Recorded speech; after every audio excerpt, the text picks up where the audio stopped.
Et bonjour YouTube, bienvenue sur ma nouvelle vidéo comics où je vais vous parler de ma collection que j'ai à l'heure actuelle. Nous sommes en mars 2021, j'ai reçu mes quelques dernières figurines achetées, je les ai d'ailleurs partagées sur les réseaux sociaux, donc si vous me suivez sur les réseaux sociaux, vous êtes un peu spoilé sur le contenu de cette vidéo. Mais restez jusqu'à la fin puisque je n'ai pas que des figurines dans ma bibliothèque, ni sur mes murs. Même si forcément, à l'heure actuelle, derrière, le mur est un petit peu blanc parce que, forcément, vous le savez aussi, ma femme attend un bébé, donc la chambre à l'heure actuelle où je suis se transforme en chambre de bébé. Donc on enlève certains trucs qui avaient de coller sur les murs pour préparer la chambre du bébé. Donc, nouveau décor en perspective dans les mois à venir. En attendant, repassons à ma vidéo. La présentation de contenu de mes comics, de mes figurines et de mes jeux de société également. Eh oui, parce que je n'ai pas que des comics ou des figurines. On voit ça tout de suite en vidéo. Alors, on va commencer cette collection par le tableau que j'ai au-dessus de mon bureau, un tableau représentant Iron Man, que j'ai chopé lors du Comic-Con 2019 de Paris. Et ouais, ça commence à remonter, on a envie d'en avoir des Comic-Con. Mais voilà, en tout cas, si jamais ça vous plaît, c'est sur Poil de Martre. Ouais, très très bon fournisseur. Un peu plus bas, on se retrouve avec une de mes toutes nouvelles, un de mes tout nouveaux ajouts, pardon, celle de I Am Iron Man de Iron Studio. Une magnifique figurine qui prône directement sur mon bureau. J'ai comme une envie de chialer à chaque fois que je la vois. Bien sûr, une des scènes les plus mémorables de l'univers Marvel, représentée en statue, c'est pas n'importe quoi. On arrive donc dans ma bibliothèque. Ma bibliothèque qui a trois parties. Première partie, les jeux de société, comme vous pouvez le voir sur le haut de cette bibliothèque. Donc on a un peu de tout, on a beaucoup de jeux de stratégie, on a quelques jeux d'escape game, mais ce qu'on voit surtout c'est qu'on a du Marvel avec le Monopoly Deadpool, du DC avec le Sauveur de Gotham City, et du Marvel Champions qui méritera sans doute une découverte dans les prochaines semaines. Première figurine, et pas des moindres, de l'édition Sphero, un petit BB-8 de chez Star Wars. Les figurines de Sphero sont des figurines qui se contrôlent par une application du téléphone. Et ouais, mais moi je vous avoue, je m'en sers pas énormément en tant que jouet, entre guillemets, mais plus en tant que figurine. Deuxième colonne de ma bibliothèque, toujours des figurines et toujours de chez Sphero, le petit Spider-Man Homecoming, qui est sorti au moment du film d'ailleurs, toujours chez Sphero. Et pour compléter la collection Star Wars, un petit R2D2 qu'on connaît tous très bien. On continue cette deuxième étagère avec deux magnifiques figurines de chez Kotobukiwa, pardon si je me prononce mal, qui représentent donc Iron Man, bien sûr, qui est sur votre droite, et Captain America sur la gauche. L'avantage de ces deux figurines, ce sont des figurines qui sont aimantées. Donc, comme vous pouvez le voir, ce socle-là, c'est un socle aimanté, donc on peut les utiliser un peu de différentes manières. J'en ai deux, il y en a 6 dans la collection, il me manque Thor, Hulk, Hawkeye et Black Widow pour compléter la collection des Avengers. Là-dedans, j'ai 2-3 petits papiers qui sont plutôt des marque-pages exclusifs à Excalibur Comics ou chopés lors du Comic-Con. Lors de ma troisième étagère, on commence à avoir du lourd. Regardez, petit teasing. Mais ce qu'on voit en priorité, c'est cette magnifique Emma Frost de chez Diamond Gallery. Je vous la montre un peu plus près. Très très bien détaillée. L'avantage de Diamond Gallery, ce sont des figurines qui sont très très belles et qui ne coûtent pas très très cher. Il faut compter à peu près une cinquantaine, 60 euros pour avoir une Emma Frost de cette qualité par exemple. Derrière Emma Frost, pas des moindres, une excellente bande dessinée éditée chez Glénat. J'ai nommé Mercy. Une très très bonne série qui normalement se compose en 4 tomes si je ne me trompe pas. En tout cas là ceci est l'édition collector. Regardez la taille que fait cette édition. Elle est aussi grande, même plus grande qu'un Marvel Absolute quand même. À côté, nous avons donc le Testament Magneto, que je vous ai fait une vidéo assez récemment dans le Lucky Comics Show. Je vous invite d'ailleurs à aller la voir si jamais vous ne l'avez pas vue. À côté, avant d'entamer la collection des Absolutes, j'ai une de mes dernières acquisitions, East of West, de chez Urban. C'est des intégrales. En temps normal, il y avait 6 volumes. Bah là, Urban a décidé d'en faire des intégrales. en 3 tomes. Regardez, le premier tome, il est là. Le deuxième, il sera au mois de juin. Et le troisième, au mois de septembre de cette année. Je vous invite aussi à lire cette magnifique série. Maintenant, passons donc à la collection des Marvel Absolute. Donc, on voit qu'on en a quand même, que j'en ai quand même quelques-uns, avec le Age of Ultron, le Avengers vs X-Men, le Six, le Secret Wars, les 2 tomes de Civil War. Faut pas n'oublier que Civil War est sorti en 2 tomes en Marvel Absolute. Le deuxième volet de Civil War, le Secret Empire, et un des derniers Marvel Absolute sortis, le War of the Realms. J'ai pas encore lu d'ailleurs celui-là, il fait partie de ma pile à lire, je vous en dirai un peu plus tard. Dans ma 4e étagère, on commence à avoir des comics d'un peu plus petite taille ou de taille normale en tout cas. On voit donc la collection des Marvel Deluxe.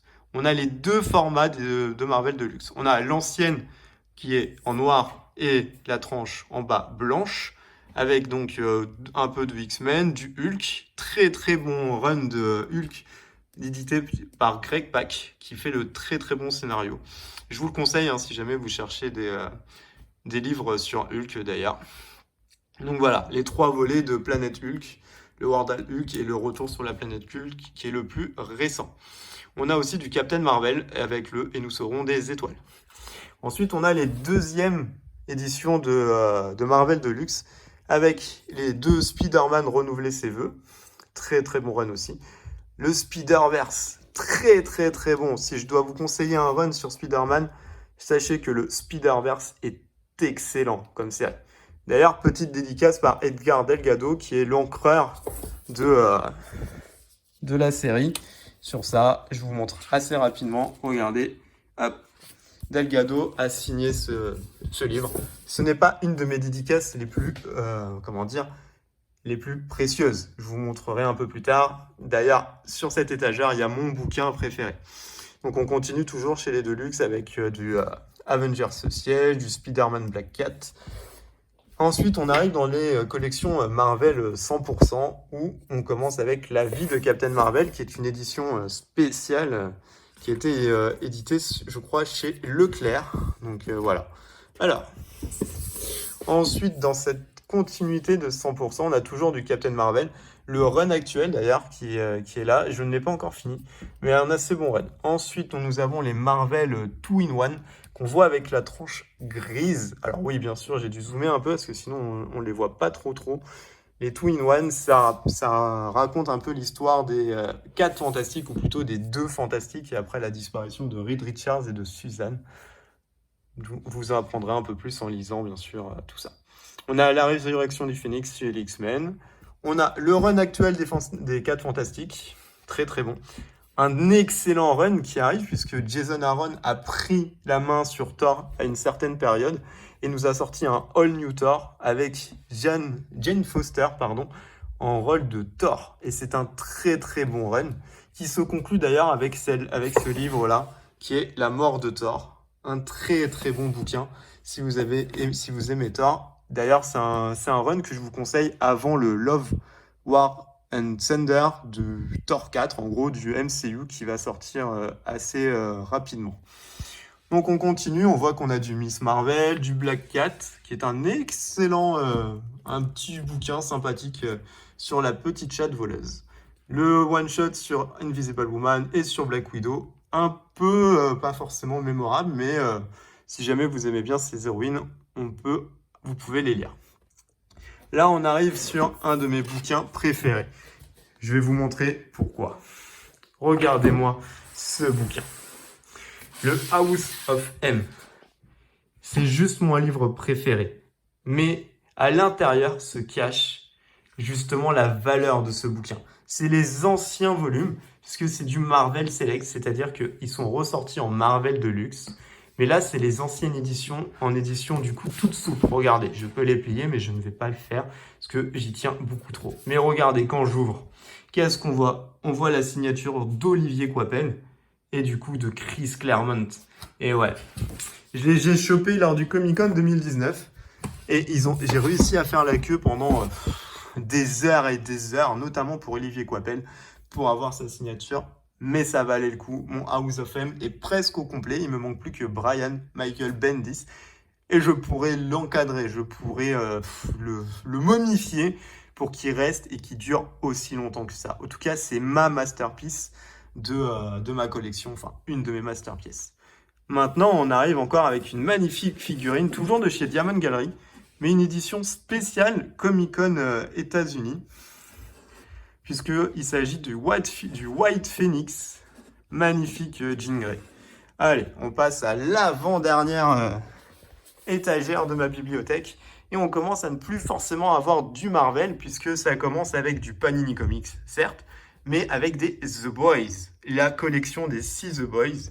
Très très bonne collection de bouquins, si jamais vous aimez les super-héros, plutôt les anti-super-héros, mais ce n'est pas à mettre entre les mains de n'importe quel lecteur. On arrive sur une collection un peu plus DC Comics, puisqu'on a le livre Arline, qui rentre à peine, il est tellement énorme. Urban a fait une très très belle édition, et puis un très très beau bouquin. Donc voilà. Je vous le conseille d'ailleurs si vous voulez connaître un peu plus l'histoire de Harley Quinn, en tout cas plutôt de Arlene Quinzel. Ensuite, on a le Deceased, qui est le mode zombie récemment sorti chez Urban Comics. Alors, on va éviter d'abîmer ma X23. Là, on a un des runs de Batman. Avant, j'avais oublié. Le Killing Joke, très très bon bouquin de Batman qui raconte l'histoire du Joker. Très très bon run aussi. Là, on arrive sur un run de Batman, d'ailleurs que je suis en train de lire, qui raconte un peu l'histoire de Batman au cours des différentes années, en passant par la cour des hiboux. Normalement, ce sera le thème du prochain Batman qui sortira au cinéma. Et bien sûr, on avance un peu dans l'histoire jusqu'à ce que on en arrive un peu à une histoire où Batman lâche un peu le masque et ça soit quelqu'un d'autre qui le reprenne. Entre les deux, bien sûr, X23 se sent un peu serré, mais toujours chez Diamond Gallery. Et une magnifique X23, donc, qui est donc Laura, la fille, entre guillemets, de Wolverine. Très très belle figurine qui se loge très très bien ici, même si elle se sent de plus en plus à l'étroit avec l'ajout de mes différents bouquins. Ensuite, nous arrivons toujours de chez du Panini avec The Resistance, le nouveau bouquin de chez Panini Comics, avec une édition indépendante puisqu'il s'agit de Awa Upshot, un livre de super-héros. Je ne vous en parle pas beaucoup plus maintenant puisque ce sera le prochain sujet du Lucky Comics Show que je vous invite à aller regarder du coup quand la vidéo sortira. La collection des Lock and Key, très très bon film, très très bon run de bouquins, de comics. Magnifique Joe Hill. Et puis surtout la série est quand même pas pour rien au succès, je pense, encore des comics, même si les comics sont juste excellents. Je vous les conseille. Alors, nous passons maintenant donc au Marvel Omnibus. Ce ne sont pas des livres faciles à lire, mais en tout cas, j'en ai quelques-uns. Je vais vous commencer avec les différents Annihilations, Normal et le Conquest, qui parlent du coup du combat face à Annihilus, avec en guest star Nova. Les deux tomes, en tout cas, du Complexe et du Retour du Messie, qui parlent aussi d'un très très bon run des mutants. C'était un des derniers bons runs sur les mutants avant les Dawn of X. Alors, le dernier omnibus que j'ai, un peu l'arnaque du siècle, mais je le garde parce qu'en vrai, l'histoire est assez sympa. Le Supreme Power. Comme vous pouvez le voir, c'est pas du tout le même format d'omnibus, ils sont plus grands. Et du coup, un poil plus fin, mais 70 € pour le Supreme Power, ça avait fait débat à l'époque. Nous arrivons donc à la partie de ma dernière étagère de ma bibliothèque. Il s'agit des Je suis, une très très bonne collection pour tous les amateurs de comics, histoire de connaître l'histoire de chaque personnage. C'est d'ailleurs une collection que je conseille à tous les débutants ou à tous ceux qui voudraient démarrer les comics. Vous pourrez vous dire, je veux commencer par exemple par en savoir plus sur Iron Man, sur Captain Marvel, sur les X-Men. Vous pouvez, puisque dans chaque Je suis, l'histoire retrace l'histoire du personnage. Le livre retrace l'histoire du personnage au cours des différentes années et au cours des différentes périodes comics qu'il y a pu y avoir. Je vous les conseille fortement.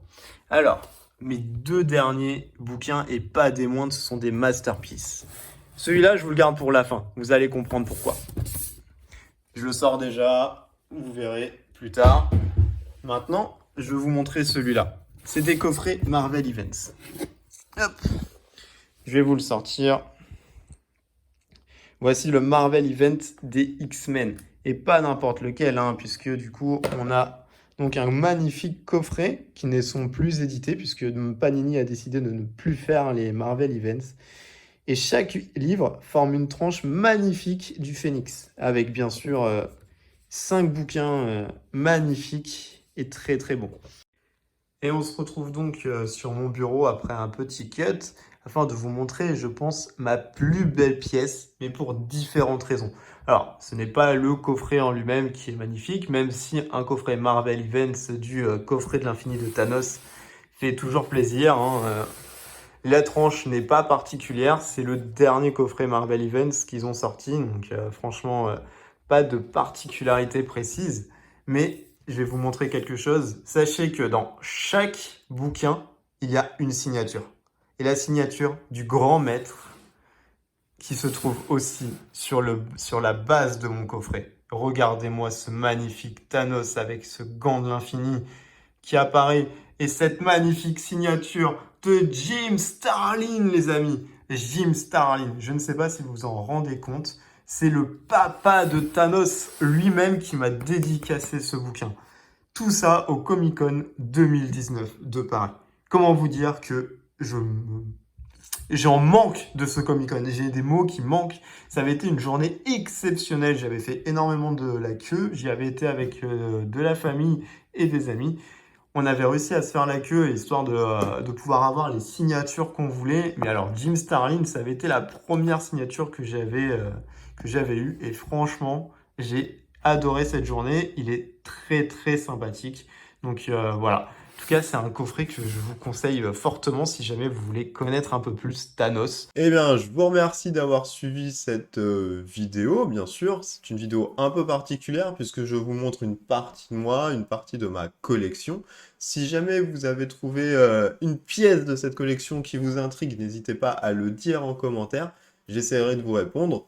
Et n'oubliez pas, suivez-moi sur les réseaux sociaux, Twitter et Instagram, histoire d'avoir un peu les nouveautés quand je les ai, puisque je ne fais pas des vidéos à chaque réception de figurines. Je ne fais pas de unboxing comme on fait certains. Donc, moi je vous dis à tous et à toutes, merci d'avoir suivi la vidéo, et je vous dis à la prochaine. Peace!